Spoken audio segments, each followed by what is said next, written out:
স্ত্রী। নমস্কার, আমি ডাক্তার কৃষ্ণেন্দু সাহা।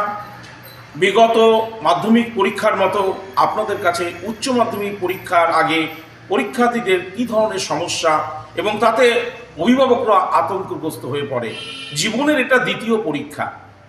এই পরীক্ষার উপর তার জীবনের পরবর্তী বিভিন্ন প্রফেশনাল কোর্স পড়াটা নির্ভর করবে। ডাক্তারি, ইঞ্জিনিয়ারিং, বিভিন্ন ধরনের কোর্সের মাধ্যমে নিজের জীবিকা নির্বাহনের এইটা হচ্ছে দ্বিতীয় পর্যায়, সোপান। এখানে আমরা দেখতে পারি ঠিক পরীক্ষার 5 থেকে 6 দিন বা 7 দিন আগে একটা উদ্বিগ্নতা, চোখে মুখে কালি পড়ে যাওয়া, কিছু খাবে না, দিনরাত পড়াশোনা করবে কিন্তু পড়াটা ভুলে যাচ্ছে। পড়ে এসে বলবে বাবা মামাকে, মা আমি পড়া কিচ্ছু মনে করতে পারছি না, পাজেল হয়ে পড়ে। এটারও সমস্যার সমাধান কিভাবে করব?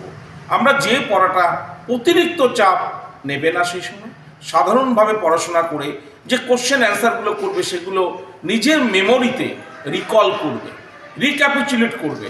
আমি সকালে প্রশ্নটা পড়লাম, আবার পরের দিন আমি বিকেলে দেখলাম এটা দিয়ে পড়তে পারলাম কিনা, দেখি তো এটা মনে করতে পারি কিনা, দেখি তো এটা ঠিক আছে কিনা। আমি হট করে যদি বাধা লাগলো আবার আমি দেখে নিলাম। এইভাবে পরীক্ষাটা সুন্দরভাবে দেওয়ার জন্য একটা মানসিক একাগ্রতা, একটা কনসেন্ট্রেশন দরকার। পরীক্ষার আগে এটা খুব দরকার, কেননা পরীক্ষার পূর্বে যদি যে পরীক্ষা দেবে পরীক্ষার্থী, সে যদি পুরোপুরি সুস্থ না থাকে, তার শারীরিকভাবে যদি সঠিক না থাকে, তাহলে কিন্তু পরীক্ষাটা ঠিক মতন বুঝতে পারবে না। পরীক্ষা মানে তার যা কিছু মেমোরি করেছে সেটাকে পরীক্ষার খাতায় উগরে দেওয়া, এবং উগরে দিতে গেলে তাকে ঠিক ঠিক ঠিক ঠিক সঠিকভাবে দিতে হবে। সঠিক নম্বর, সঠিক তার উপস্থাপনা এবং তার হাতের লেখা, প্রত্যেকটা কোশ্চেন টু দি পয়েন্ট করার উপর তার মার্কসটা নির্ভর করবে। এবার পরীক্ষার শুরু হওয়ার আগে একটা টেনশন হয়, কোথায় যাব, কোন সেন্টার পড়বে, পরীক্ষা হলে কারা গার্ড থাকবে, আমার আশেপাশে কি কারা থাকবে, পরিবেশটা কীরকম। এটা খুব একটা গুরুত্বপূর্ণ বিষয়। তাহলে পরীক্ষার্থী যখন প্রথম হলে ঢুকবে গেট দিয়ে, নিজের সমস্ত অ্যাডমিট কার্ড, তার বিভিন্ন পেন, সমস্ত কিছু একটা জায়গায় যখন ঢুকছে, নিজের হৃদয়ের সাথে তাকে কোইনসাইড করতে হবে, আমি পরীক্ষা দিতে যাচ্ছি এবং এগুলোই আমার সম্বল।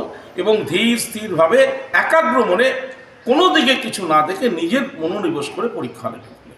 ঢোকার পর পরীক্ষার্থী তার যে বেঞ্চে সিট পড়বে, আমি বেঞ্চটার চারিপাশে অবজারভেশন করবে, করে হয়তো তার প্রতি পাশে যে বসবে সে হয়তো তাকে ডিস্টার্ব করতে পারে কিনা, সে নিজেকে আইসোলেটেড করে তার একটাই ধ্যান জ্ঞান, আমি কোশ্চেন পেপারটা পাবো এবং পাওয়ার পর আমি কোশ্চেন পেপারে মনোনিবেশ করব, পারিপার্শ্বিকতাকে যেন আমাকে এফেক্ট না করে। এবং কোশ্চেন পাওয়া